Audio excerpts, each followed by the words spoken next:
What up, YouTube? It's No Change coming to you live from PC Plaza, and I am back with another commentary. And this is yet another episode of my New Orleans Pelicans MyLeague here in NBA 2K16. In the last episode, you guys saw us take a tough loss to a very, very good San Antonio Spurs team. This time, it doesn't get any easier as we face the team with the best record in the NBA in the Cleveland Cavaliers. They have a record of 43-6 and are playing the league's best offense and playing the league's best defense. Now, this is going to be a very tough game for Anthony Davis and company. Let's take a look at the team we're going up against. Kyrie Irving averaging 22 points, LeBron James averaging 21, Kevin Love averaging 17, Mo Williams pitching in with 10 per contest. Let's hear from Ernie and company as we get into this matchup. Basketball fans, welcome to the NBA on 2K Sports along with Kenny the Jet Smith and Shaquille O'Neal. I'm Ernie Johnson. And on tap tonight, it's the New Orleans Pelicans going up against the Cleveland Cavaliers. This Cavaliers group has been getting things done. They must be satisfied with the way things have gone for them over the first few months. They've played with confidence and composure and have won more than their share of games. Last season, the Cavs did not have the best record in the Eastern Conference. The Hawks did, but Cleveland did come out of the East and go to the NBA Finals. Shaq, as long as LeBron is there with this roster, how much pressure do they have to make the finals every year? Well, LeBron said it himself. He's the best player on the planet. They have to be one of the favorites as long as they keep that roster intact, and they have to stay injury-free, Ernie. Do you think the best player on the planet has to let people... All right, guys, as Ernie mentioned, the Cavaliers are simply getting it done on the road and at home. They are just playing phenomenally this season. The Pelicans have a lot of work to do in this game. We are playing on the road as well, which makes this even tougher. The Pelicans have played versus the Cavaliers earlier this season. Early December, they lost that game by a score of 106-93. Kyrie Irving went off for 30 in that game. So will Alvin Gentry make the necessary arrangements to stop this guy? And early, it looks like not. We definitely need to step up on Kyrie Irving if we even want a chance at winning this game. And this is very interesting to see the Cavaliers go with the same strategy that the Spurs did in their victory versus the Pelicans in the previous episode. So it'll be interesting to see if they could sort of just contain Anthony Davis, because we know he can't be stopped, only contained. And right there, you guys see he sort of got posterized there. You guys be the judge. Was this a poster or not? He jumped sort of late, thought he could block it. I wouldn't blame him. He has the wingspan and the strength to do so, but maybe not over the best player in the world being King James. And here he is taking Quincy Pondexter to the rack, and we can expect to see that all night. And there they are double teaming him again. We get it to Pondexter back to the brow, and he's going to knock down this shot from the elbow, and that's exactly what we want to see. We want to try to get Anthony Davis isolated away from that double team, because I believe that's the reason why we lost that game versus San Antonio. We had an underperformance by Anthony Davis. Although he did well, we rely on him so much offensively that anything under 25 points puts us behind the 8-ball. I mean, that's pretty crazy to say that we rely on him so much, but we don't have much scoring on this team otherwise. We have Ryan Anderson who gets involved there with a deep three. But, you know, Eric Gordon not really consistent with his scoring. Tyreke Evans not super consistent with his scoring. Drew Holiday still playing a minutes restriction that will end after the All-Star break. Just not enough scoring. But anyway, we see Quincy Pondexter knocking down the three, and we definitely need to knock down our shots like that if we want a chance to contend with the Cleveland Cavaliers, who play the best offense and the best defense in the league. And we are leading in this game by 2. Actually, we are down by 1. J.R. Smith knocks down the wide open 3. And here's the brow going in the paint again. Gonna knock this one down. Tough lay-in over the defense of Timothy Mozgov.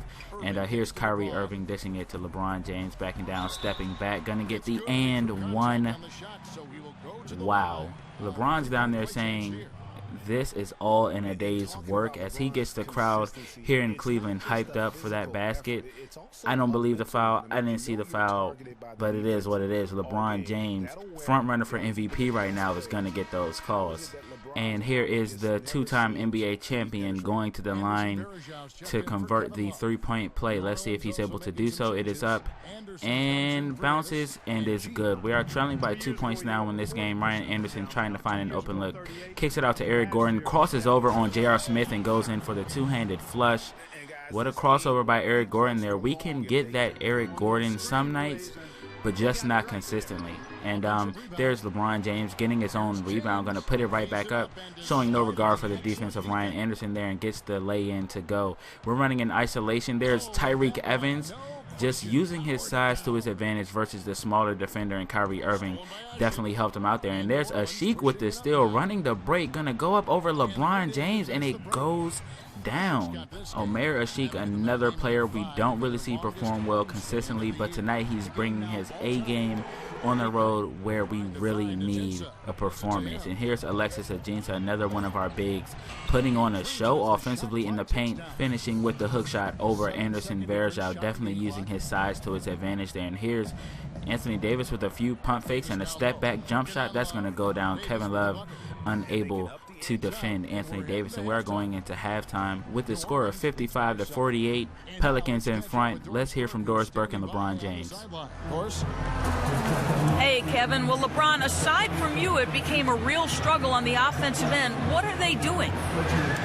They're doing a good job of keeping the ball in front of them, just contesting our shots. We got to continue to move the ball from one side to another and get some good looks. But when we get them looks, we got to knock them down as well. LeBron, thank you. Kevin, they're going to make this a jump shooting team. All right, guys, I'm really satisfied with what we've done in the first half. We have a 7-point lead going into the second half. I'm pretty happy. This is the best team in the NBA right now, and we're holding our own. And we may even get a victory. Let's find out. But we have to stop Kyrie Irving. He went off for 30 last time, so let's just avoid that this time, guys. And I think that this game will get a lot closer towards the end if I had to guess, because the offensive performance that we're getting from our bench and from our normally non-offensive minded players have really given us that lead, but I can't bank on that happening or continuing for the remainder of the game. But we'll see as LeBron James gets an easy slam there. We are leading by 9 at this point, and we're going to get a nice pull-up jump shot from Drew Holiday as he gets himself involved with the offense. We are leading by 11. We're going to get a nice kick out to Ryan Anderson, wide open 4-3, and that puts us up 14 points. And here's Kyrie Irving. This is where he starts to get involved in there. He cuts the lead down to 11. So let's really put the clamp down on this guy as we get an and one from Tyreke Evans. Count it. And one. As you saw, he just actually said that. I don't know if you guys paid attention, but if you looked at his face, he actually says and one. That's really cool. I love 2K this year. Anyway, he's going to the line. We're going to try to extend this lead on the road. We are playing very well. I'm excited, but you got to knock down the charity shots. And there's LeBron James in transition. Going to take this one all the way, it seems. Getting double teamed. Going to kick it out to Mozgov. And LeBron is very, very good at that. He does a great job of finding his teammates. And there's a filthy, straight filthy crossover by Kyrie Irving as we are getting started in the fourth quarter. We are leading by 4 points. We've squandered that lead as I expected we would, but it's not over yet. We definitely can still close this game out. Let's see.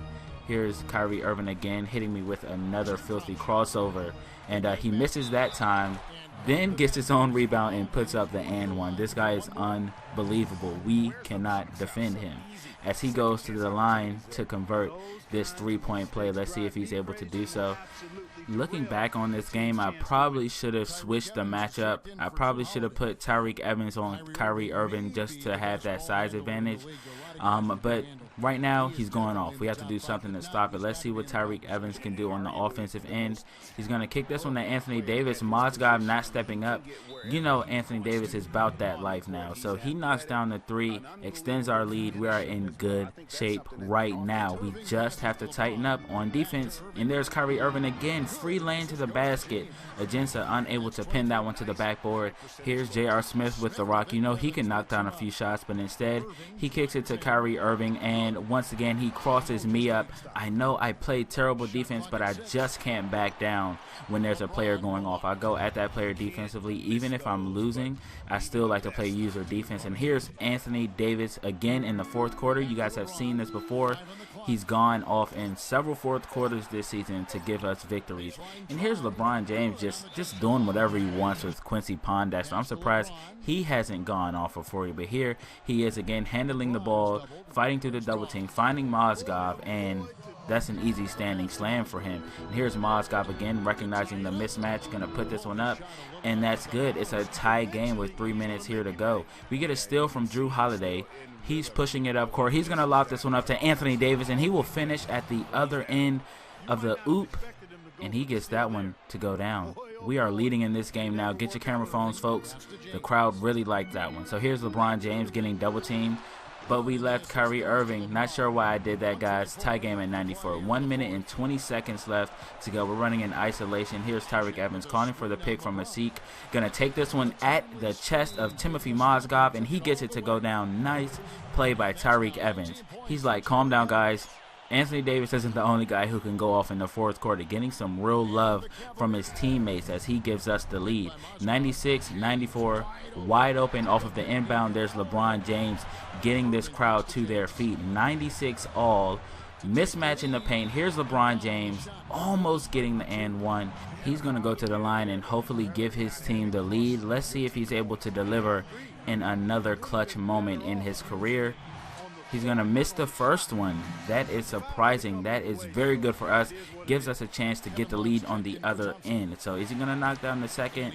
He does just that. So we are now only losing by 1 point. And I'm going to go ahead and show you guys the entire possession. Drew Holiday has the duties of handling the offense on this possession, calling for the pick, crossing over, trying to find some space, cutting to the basket, is going to lay this one in, and we have the lead by 1 point. Now we just have to play some defense. Here's LeBron James, has 38 seconds on the clock, 20 on the shot clock. Here he is. This isn't a matchup we want, and there's why. Crossing over on the defense of Quincy Pondexter for an easy dunk in the lane. Quincy Pondexter, I know it's LeBron, but show some resistance. Here's Drew Holiday. We have 20 seconds left. Here's Anthony Davis with a free lane to the basket. Just as easy a look as LeBron had on the other end.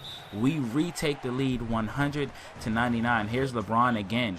Pondexter doing his best. LeBron's going to find Timothy Mozgov with great positioning in the paint to retake the lead for the Cleveland Cavaliers. They do not want their 7th loss on the season. What can the Pelicans do? We have 12 seconds left. Here's Anthony Davis backing down. Gonna kick this one out to Pondexter. We don't want him taking the shot. Back to Anthony Davis. Lay in for the lead with 3 seconds left. 3.6. They are out of timeouts. LeBron's going to throw this one out from half court, and it is off, and the Pelicans have done it. They have pulled off the victory against the heavily favored Cleveland Cavaliers at home. They are hype.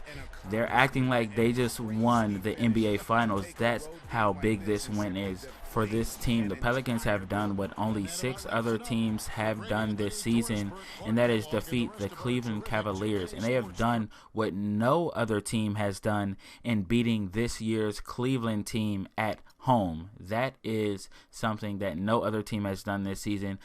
We let LeBron and Kyrie both go off for 29 apiece, 12 assists for LeBron James. He was finding his teammates left and right, drawing the defense in and kicking it out to the good shooters that he does have surrounding him on this roster. Now let's take a look at our team's performance. Anthony "The Brow" Davis went off for 31 points, only 4 rebounds, 4 assists, 2 blocks, and Tyreke Evans with 19, 4 assists, 6 turnovers though. We also had 15 points from Ryan Anderson, 11 and 7 from Drew Holiday with only 24 minutes, and we'll move into the starting lineup after the All-Star break, which will be shown in the next video. But for now, let's just focus on this victory, think about the victory. This is definitely one that we can hang our hats on and use as a model for how we would like to perform going throughout the season. This type of victory provides that for a team. But thanks for watching, guys. Stay tuned for the next episode where you'll see the All-Star activities, well, some of them, and you'll also see a trade that I make. So stay tuned, guys.